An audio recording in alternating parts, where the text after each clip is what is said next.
Morning sa tanan. Abi ninyo kanang na-assign ko sa butuan. Unya every morning ana sayo sa buntag mo lakaw-lakaw masad ko ba, no? So lakaw na nako dito hangtod basta, no? Ito. Unya balik, no? Kanang after siguro mga 5 months na lakaw-lakaw ana, no? Kanang usa ka adlaw ana gisinggitan ko sa bata kay kanabitaw may itoy nga nagsurod-surod sa ako ba, itoy ba kanang papi, no?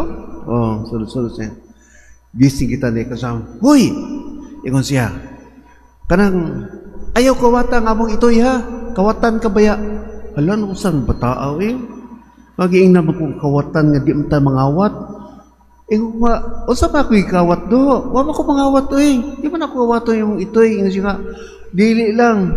Amo kamuti diha nahurot na ko yung talbos kamuti kay mo gikuha. Tinuod ba na manguha masad ko katong mga talbos bitaw kanang gay bitaw, no? Nahurot gud ang ilang kwan masad kay adlaw kay abi nako kanang nagtubo ra to dito sa may dalan ila day tanom to siya, no? Maura to. Ang ako bitaw, no, ang mga bata, kay bawo sila, no, very, they will tell the truth, di ba? Unya ko, unsa di maayo, di mo na maayo. Tanawa ha, paganahan silang ice cream, baski daghan para tao, baski si Marcos na pa di presidente, di sila maulaw. Gusto ko na nila, di ba? Kung mag-tantrum na sila, tantrum yun, di ko kanang kuhan yun kay, unless ngayon mo kuruton pero may psychological effect masad na kada mga kurot-kurot nato kini mga ato nga dili pa sa baon etc. Pero normal nga bata, they are very open, and then pag nasatisfy na sila dali ra gud sila yano ri gud kaayo, no? Kamatikod ko yung mga bata nga kita, no, di man kita magmingle sa mga tao kung di ta kay bao. Kung kisa sila dili, no? Kanang nag-attend ko sa kuan gani, no, kanang reunion gani, unya ang lahi ka ng mga igsoon nga taga Zamboanga. So Chabacano ilang mga anak, gamitat ng mga anak, naay taga sa Manila, sa Tagalog sana, naay diri Bisaya man sana. Naay uban sa abroad, kanang sa Amerika, naay sa Japan ano, kuan sila. Sus mga bata, nagduwa sila. Ambot giunsa nila pagduwa adto nga wa sila magsinabtanay. Kay wa man sila kay baw ko unsa isulti sa uban kay in English ang usa. Ang usa kuan away-away sa sila pero pag kumanan bitaw nindot kaayo, no? Hala, oy, ako rin din nanindutan, kamu dili. Ang lusa naman oy. Nindot kayo ko ni mga bata mo na nga, kada mga bata, no, baski unsa na sila, baka sa mga tatay nanay, makahupay na sila sa inyong mga kasuko, kaya inyong mga, if you are very, very tired, kaya, no, kada pag-abot nga na sila diha, ang smile lang nila, mawala na dayon ang imong ang problema sa kanabuhi, tinuod na. So karon moadto ta diri sa sa ebanghelyo nato kay gabaan ko ni sa Ginoo si istorya niya wa man sa diha, no? Sa atong ebanghelyo ang background ani, no, giingnan sa mga disciples nga ang mga bata dili dad-on kang Hesukristo kay saba lagi, no? Di pwede. Unya may deeper background pag anak kaniadto sa time ni Jesus Christ. Kay ang mga bata walay bili sama sa mga kababaihan. Mao man ang gitawagan ni nga cultural understanding o approach sa mga kababaihan o mga bata. Wala sila'y tingog. But pasabot ana, baski tinuod pa, baski witness pa na sila. Tungod kay bata sila, tungod kay babae sila, walay bili, dili dawaton. Bao gani na, no, nga sa time ni Jesus Christ, kumukuha ka og kining witness sa crime. Witness ha, unya, ang witness mo babae, outright, mapildi ka dayon sa korte. Kay dili na sila, no? Mao gani na, katong nagmilagro sa Jesucristo, di ba, gipakaon niya 5,000, men lang. Wala nila giihap ang kababaihan o mga bata. Therefore, it might be 20,000 to siya or 5,000 lang yun. Kaya nga naman, sa kultura nila, walay bili ang mga bata o walay bili ang mga kababaihan. So mao na masabtan nato ang background aning ebanghelyo karon. Mao na nga gikasab-an ni Jesucristo, no? Gikasab-an ni Jesucristo mga disciples ing siya, pariya mga bata, pariya sa ako kay ngano kini mga bata, no? Mao ni sila ang makasud dito sa langit. So yatagan niyang bili ang mga bata. So sa background nato, unsa man ang gusto ni Jesucristo nga dili siya ganahan sa mga tiguwang o sa atoa nga nakita niya sa mga bata. Sa background nato, tungod kay naa diha mga Pariseo, mga eskriba, mga unsa pa na mga grupo diha, no? Ang iya gi-condemn, number 1 is intellectual pride, ko sa English pa.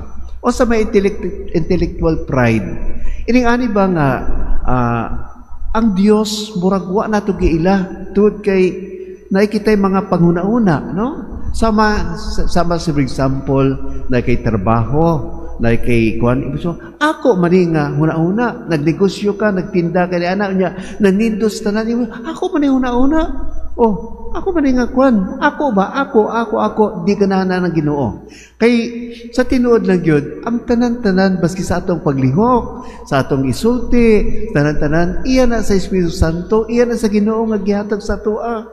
Therefore, ang tanan-tanan, kinanglan yun nga, kanang dili kita magpahambog sa atong giabtan.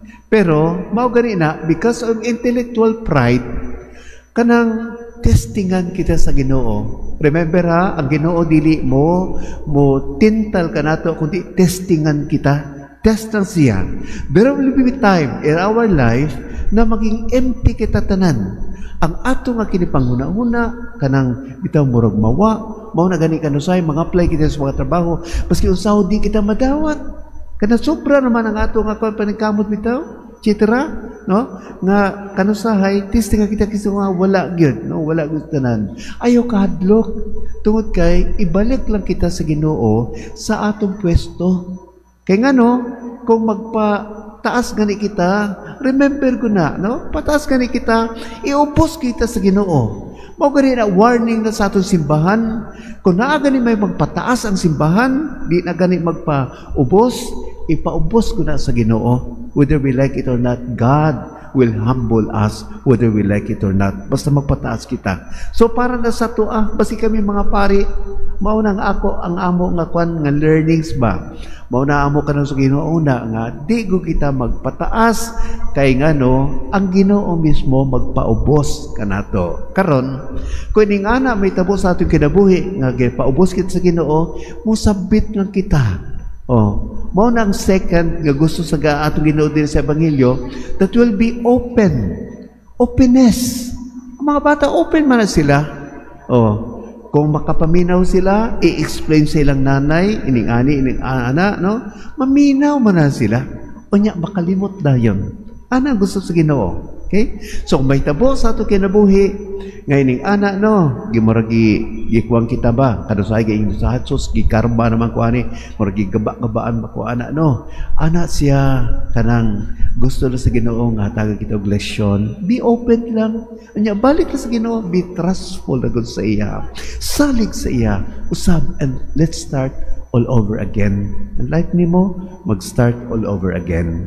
So, in the long sa katapusan ba, tanawon nato kay best example ana si Santa Teresa of the Child Jesus, so Saint Teresa of the Child Jesus. Abi ninyo, wala man na siya degree, wala man siya unsa-unsa, pero gibuhat siya sa simbahan nga Doctor of the Church. Doctor of the Church, gani kung doktor kay murag model ka sa mga intellectual nga mga reflections gani no, pero gibuhat na siya sa Saint Teresa of the Child Jesus kay panguna-una niya no, kanang murag bata ba, dili bata nga murag may naitililing, ayaw ana no? Kundi bata tungod kay mosabit siya o magpaubos siya, ag-open siya sa tawag sa ato Ginoo. Mao na ang mahal nga birhen.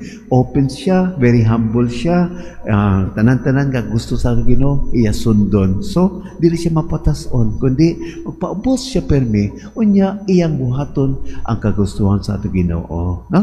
Nindot no. So mao na nga aton abuhaton na kanang murag bata kita tungod kay dili kita kanang hambog sa atong panguna-una. Kung nami panguna-una kita nga nindot kaayo, gihatag na sa Ginoo para motabang sa ato, no, sa atong kahimtang. Kung medyo mapatason kita unya medyo malas-malas ang kinabuhi nato, ginaghatag lang Ginoo sa ato og warning og leksyon. Balik lang ta, simbaran ta sa Ginoo nyo, balik lang, kumpisa lang, unya simbat sa Ginoo, unya buhat lang sa may buluhaton, and the Lord will do the rest. Di ba? Sabi ito sa iya, no? Okay. Alright. So, maura na ha. Kay ba na po inyong pananawan, di na maayo. So, humana. No? Panigdong na kamo, kay humana gani. Mag-ampo karon kita sa pag-ampo sa katilingban.